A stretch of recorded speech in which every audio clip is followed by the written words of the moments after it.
As cities continue shifting toward contactless payments, many iconic transit cards are slowly disappearing.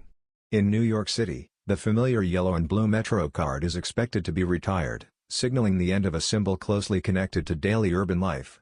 While digital systems bring speed and convenience, they often lack the personality and nostalgia that physical cards once represented. That nostalgia may soon return in sneaker form.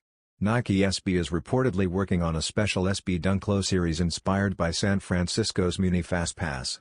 The original Fast Pass was discontinued in 2014 when the city adopted the Clipper card, but it remains memorable for its monthly color changes and unique holiday designs. Early details suggest Nike SB could release Fast Pass-inspired Dunk Low colorways on a monthly basis in limited quantities, possibly starting in January 2026. Scene pairs include brown and orange and an earlier green and yellow version, featuring split color blocking, silver swooshes, and Golden Gate Bridge graphics on the insoles.